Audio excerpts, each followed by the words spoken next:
Night one of the 2023 NFL Draft is in the books. How did things break for the Dolphins as they wait for their first selection?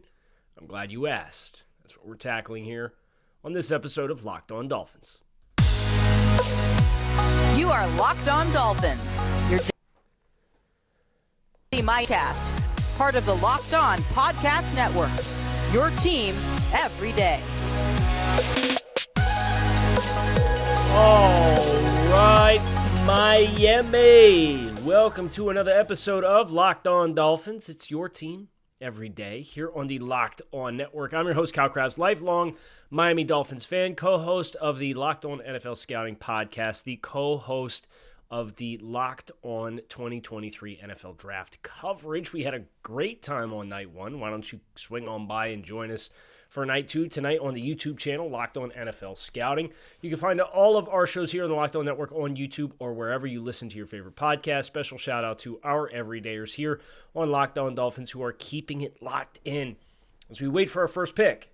The Dolphins are on the board tonight. They get two selections, or they are scheduled to make two selections. And as you sit here and you observe the first 31 picks, the question is, how did things break? How did the GMs do? If you think you could be a good GM, today's episode of Locked On Dolphins is brought to you by Ultimate Football GM. If you've ever dreamed of being a general manager and running your own franchise, this game is definitely for you. To download the game, visit ultimate-gm.com or look it up in the app stores. Our listeners get a 100% free boost to their franchise when they use the promo code LOCKEDON in all caps. There are some bummers, I'm not going to lie. Some names are off the board. That were players that you really liked their forecast for the Dolphins, and they will call elsewhere home. And I'll just pull up the board. I think that's probably the easiest way to do it, is for those of you who are on the YouTube channel, we're pulling up my personal Dolphins-tailored draft board for as things currently stand. It's updated to reflect players who have been selected, and what you will see is a lot of the Tier 1, Tier 2, and Tier 3 players have had their names called. And that was the stated objective of me, is if I were the Dolphins, I would want a Tier 1, 2, or 3 prospect to be available for me to select with my pick at 51. You had to run on guys like Bijan Robinson and Jalen Carter, who were my only Tier 1 players for the Dolphins, specifically at their positions of relative need. They went in the first, they went at 8 and 10. They didn't last long. Jahmyr Gibbs, everybody said, hey, let's trade up into the 20s for Jahmyr Gibbs. And I'm kind of glad that Gibbs went as early as we did so that we could kill that narrative and kind of move on. I would not have been a fan of giving up an extra first-round pick to move up for Jahmyr Gibbs. Dalton Kincaid, the first tight end off the board. He's my second-ranked tight end for the Dolphins. He went to the Buffalo Bills. For what it's worth, Joe Marino spent a lot of time digesting that pick last night on the live stream. And, of course, he's the host of Locked On Bills. He's my best friend. And there's some excitement there, but I think that pick for them and running more 12 personnel because they're paying Dawson Knox is a pick that I think a lot of Bills fans are going to sit here and have to digest. The offensive line run came hot and heavy, and it came early. Paris Johnson, Broderick Jones, Darnell Wright, Anton Harrison, Peter Skoronski off the board, and they were all off the board very, very quickly. It started with the Arizona Cardinals going from 3 to 12 and back to 6. Does that sound familiar? And oh, by the way, they netted nothing close to what the Dolphins did to achieve the same thing. And they drafted Paris Johnson Jr. from Ohio State with that pick at 6. And then Darnell Wright with the Bears flip-flopping and going to pick 10. And then Skoronski to the Titans at 11. And then Broderick Jones, the Steelers trade up in front of the Jets and pluck Broderick Jones right off their laps. And the Jets, what do? They panic. They absolutely panicked. And then they drafted Will McDonald, which is a great selection for the Dolphins' scope for being an edge player, and probably not the edge player that I would have picked if I were picking an edge for the Jets there. And then you had to wait until the offensive lineman cooled down a little bit, and then Anton Harrison at 27 after Jacksonville trades back a couple of times with the news of Cam Robinson facing a suspension. Their hand was forced. They drafted a tackle. They drafted for need. So you had 5 offensive linemen come off the board. You saw Kalijah Kancey go to Tampa. You saw Mozzie Smith go to Dallas. You saw Brian Brissy go to New Orleans. You saw Jack Campbell at linebacker come off the board to the Lions at 18. So much for a pipe dream thinking that guy might be there at 51. I think it's a great pick. And then corners. A couple of tier 1, tier 2 corners. Devin Witherspoon, Christian Gonzalez. And then Deonte Banks and Emmanuel Forbes, who for the Dolphins and how I graded them were tier 4 players. So those are the players on the Dolphins-specific board that are gone after the first round. But when we talked about what the rooting interest was, hey, what's the best case scenario for us as Dolphins fans? What are we hoping to see? Well, we want to see a lot of wide receivers, a lot of edge rushers, and a lot of quarterbacks. I'm not a math guy, but I can use my fingers and toes, and I can get there. You had 3 quarterbacks go. You still have 2 left. That's almost as good of news as anything as you're forecasting what it's going to look like for the Dolphins tonight, that there's Hendon Hooker and Will Levis are still on the board. And you have to wait 20 picks now as compared to 50 picks.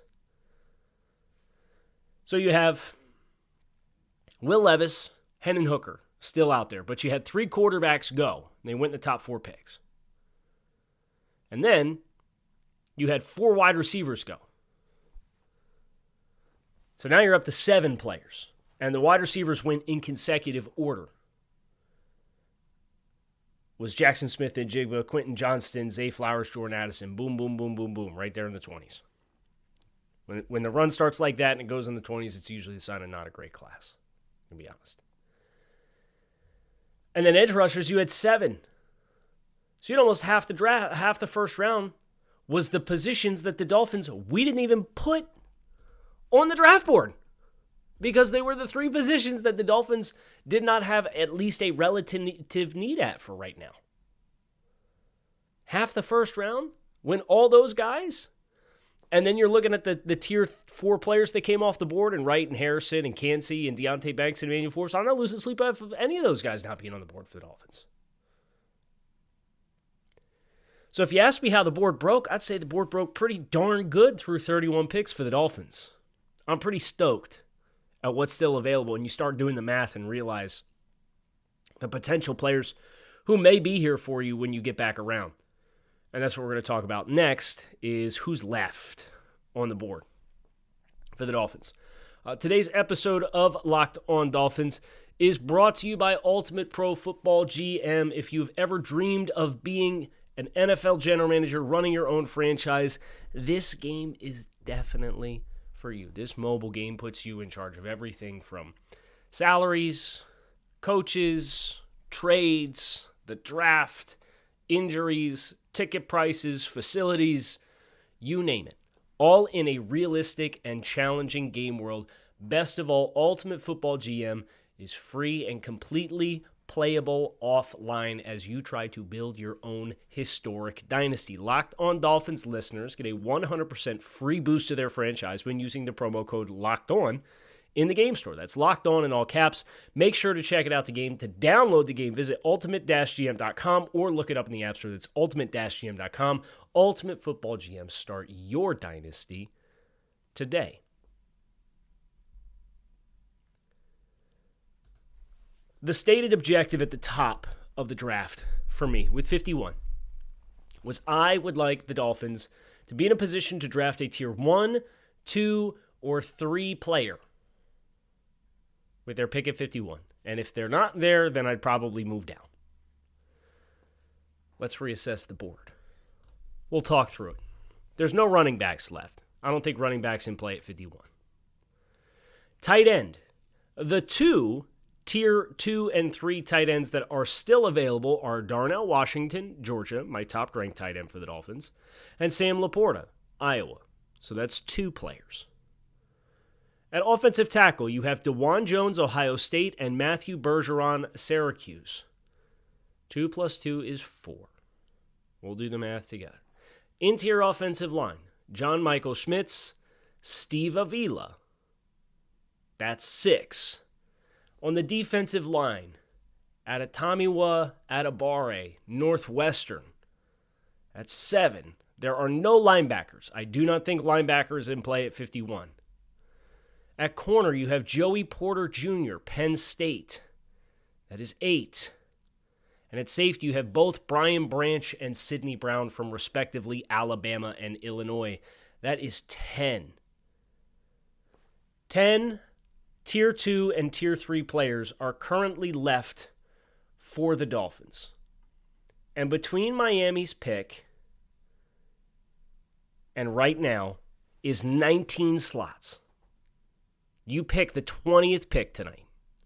So 19 players have to go, which means you need 9 not of these players to leave at least one of those options on the board for you to make your selection. 9. You still have Will Levis. You still have Hendon Hooker. You still have Jalen Hyatt at wide receiver. You still have Josh Downs at wide receiver. At pass rushers, you still have Derek Hall from Auburn. You still have Isaiah Foskey from Notre Dame. You still have B.J. Ojolari from LSU. That's 7. Okay, and that's not even getting into players that are on this board that don't grade as highly as what they do for the Dolphins, or do grade higher for other teams than they do for the Dolphins. Joe Tippmann is still out there. That's 8. Michael Mayer is out there. That's 9. Osiris Torrance is out there. That's 10. Keon White's still out there. That's 11. You have potentially 11 plus the 10 that you have. Mathematically speaking, if all of those guys, which are expected to go, that aren't Tier 2 and Tier 3 ranked players for the Dolphins, in my assessment of the players, you're mathematically guaranteed to have a choice of at least 2 players. When we first started this process and we sat down, we said, okay, we think these guys are all predictably going to go in the top 50. How that started, you were mathematically eligible to have 3. So unless teams get off the track and the quarterbacks fall big time, and maybe they do, but it's already been reported this morning that teams are calling the Steelers about pick 33, about potentially coming back up for Will Levis. You're going to have a choice of at least 2. You're going to be in a position to pick at 51. And that in itself is a win, because any of these players in tiers 1, 2, and 3 that I am grading the players on, any of these players here, Washington, Laporta, DeJuan Jones, Bergeron, Michael Schmidt, Steve Avila, Tamiwa, Adebore, Joey Porter, Brian Branch, Sidney Brown, like, the vast majority of these players are starters for your team right now. And that's all you could hope for to pick at 51. So I'm pretty pumped about the way that things have developed thus far for the Dolphins. The board breaking this way and breaking in a manner in which half the first round was the 3 positions that we kind of just threw our hands up in the first place and saying that's not really where our investment makes the most sense. It is something I didn't foresee it being that extreme, but it helps the cause a lot. And then there's some players who, have really compelling storylines that, we kind of assumed predictively would be gone, but are at the top of tier 4 that I'd give some consideration to if you can't get a trade partner, because that's the other thing that stands out about what's happened thus far. The trade values are down. It's good news for Miami if they want to trade up. That's bad news for Miami if they're trying to trade back. We talked about, you can move back 10 spots from 51 and pick up an extra 3 or something like that. The Steelers jumped the Jets for Broderick Jones in the first round, and it cost them $120 to do it. The Bills went up from 25 to 27, or the Bills went up from 25 to 27 for Dalton Kincaid. They jumped the Cowboys, and it cost them $130. So once you get deeper into the draft, I don't know that my expectation after watching teams move up 2 and 3 spots respectively for the cost of a 4, that later in the draft you're going to get a better return to move back even if it is 10 spots. I think that really is a testament when assessing how the trades unfolded throughout the course of this draft last night to what the league kind of thinks of this class as a whole. Now, maybe they'll get into rounds 2 and 3 where they feel is the sweet spot for value in this year's class, and the demand will go up and the costs will get more expensive. And if Miami does want to move out, they could do that and make it worth their while. But I'm sitting here thinking, is there any way Michael Mayer slips? Is there any way Joe Tippmann slips? If those guys as tier 4 guys slip and you don't have a dance partner, they'd be the ones I'm soft circling, assuming they make it into your lap. So there's a pretty good amount of players left that have compelling interest for the Dolphins. There's, mathematically speaking, we're facing a very strong chance of having a tier 2 or tier 3 player available. That's a win. There's some unexpected guys that we thought would go in the first round, and they'll probably go in the first 10 picks today when round 2 kicks off. That's usually how it works. Everybody resets their deck, resets their board. They come back, and common sense prevails, and teams move up and come get some of these guys. But if it doesn't, there's some really interesting names that might linger that would also make sense at some of these positions of need for the Dolphins based off of who is left. Now, scale of 1 to 10, what would I give what's unfolded thus far for the Dolphins? That's a good question. That's what we're going to finish with here today on Locked On Dolphins. I know one thing that's going to get me through the day today, long night last night, was on the live stream from 7 to midnight.